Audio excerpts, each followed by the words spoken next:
Good morning বন্ধুরা, তোমরা সবাই কেমন আছো? আশা করি ভালো আছো, আমিও ভালো আছি। আর আজকে হচ্ছে শুক্রবার, এখন অনেকটাই বেলা হয়ে গেছে। আমি একটু লেট করেই উঠেছি ঘুম থেকে, কারণ অনেক রাত্রে ঘুমিয়েছি, ঠিক আছে। তো আর ছেলে তো বাড়ি আসেনি, এখন ও বাড়িতে নেই।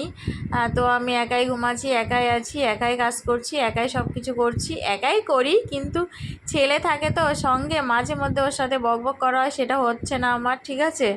তো গেছে, ও যেদিন গেছে পরের দিন আসার কথা, তো ও আসছে না এখনও। আজ আসার কথা, দেখি আজকে আসে কি না। তো যাই হোক, আমার বিছানা গোছানো হয়ে গেল। বিছানা গোছানোর পর আমার ঘর ঝাড় দেওয়াও হয়ে গেল। তো এবার আমি বাসন মাজার, বেশি বাসন নেই, অল্পই বাসন আছে, ঠিক আছে। তো যাই হোক, বাসন মেজে নিয়ে আমি, গ্যাসটা মোছাই আছে, আর একবার পরিষ্কার করে নেব। তো চলো,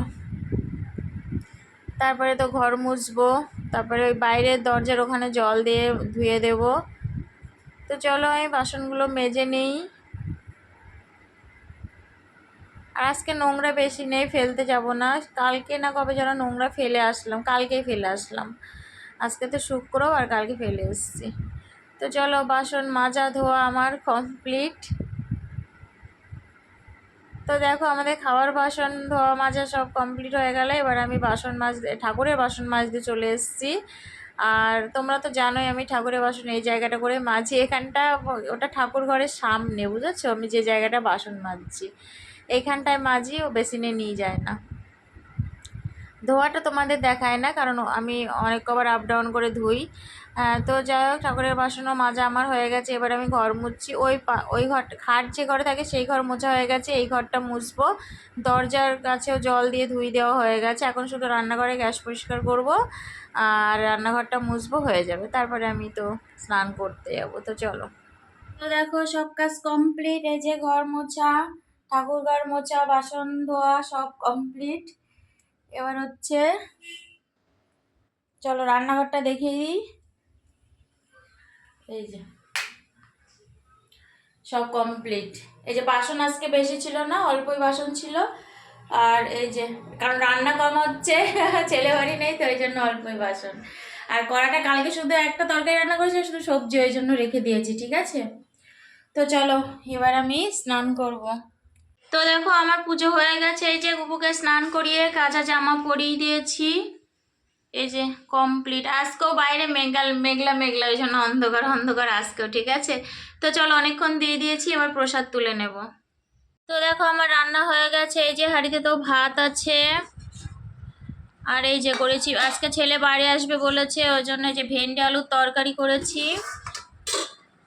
আর করেছে এই যে ডিম, বেশি ঝোল ঝোলও করিনি, একদম একটু রসা রসা করেছি, ঠিক আছে। এই হচ্ছে রান্না করেছি। তো রান্না করার সময় তোমাদের দেখানো হয়নি। তো এবার আমি খেয়ে নেব, ঠিক আছে। গুড ইভিনিং বন্ধু, তোমরা সবাই কি করছো? আর আমি তো রোজকার মতো চা মুড়ি নিয়ে বসে গেছি। সন্ধ্যা দেওয়া হয়ে গেছে, পুজো দেওয়া হয়ে গেছে। আর তোমরা ভাবো আমি এই টাইমে হয়তো লিপস্টিক কেন দিয়ে থাকি। আমি কিন্তু ডেলি যে ভিডিও করি তার জন্য লিপস্টিকটা দিই না, ঠিক আছে। আমি তো দুপুরে ছোট মানে শর্টস ভিডিও করি, তার জন্য লিপস্টিকটা তখন দিই, তো ওটা থেকেই যায়, বুঝেছো। আমি নতুন করে আর দিই না কিন্তু, ঠিক আছে। এই হচ্ছে ব্যাপার। তো চলো। হাই বন্ধুরা, তোমরা সবাই কি করছো? আর আমি এখন এই বসলাম, খাওয়া দাওয়া করে, এই মাত্র খাওয়া হয়ে গেছে। এই 10-15 মিনিট হলো খেয়েছি। খেয়ে একটু মুছলাম, বাসন রেখে দিলাম আর কি বেসিনে, ফ্রিজে বেশি বাসন হয়নি, কারণ তরকারি সবই আছে, ফ্রিজে রেখে দিয়েছি। ছেলে তো বাড়ি নেই, ও বলেছিল আজকে বাড়ি আসবো, তো ওর জন্য রান্না করেছিলাম। ভাতও আছে, তরকারিও আছে, সব আছে। এবার সব ফ্রিজে রেখে দিলাম। ভাতটা শুধু জল দিয়ে রাখলাম, কালকে ভেজা ভাত খেয়ে নেবো, ঠিক আছে। তো আমি আজকে বললো আজকে গিয়ে কালকে চলে আসবে, এখনো পর্যন্ত আসেনি। আজকে 4 দিন, মঙ্গলবারে গেছে, মঙ্গল বুধ বৃহস্পতি শুক্র, আজকে 4 দিন হয়ে গেল। পড়াও কামাই যাচ্ছে, বাড়ি আসছে না, কি বলবো বলো। ফোন করছি, ওই করছে। তো যাই হোক আর কি, আজকে অনেক রাত হয়ে গেছে। এখন বিছানা ঝাড়া আছে, শুধু বালিশ পেতে শোবো, শুয়ে শুয়ে এডিট করবো। মানে এখন অনেক দেরি আছে ঘুমানোর, ঠিক আছে। তো চলো, আজকে এই পর্যন্ত। আবার তোমাদের সাথে দেখা হবে নতুন একটা ভিডিওর সাথে। তো তোমরা সবাই খুব ভালো থাকবে, সুস্থ থাকবে, সাবধানে থাকবে। Good night, tata.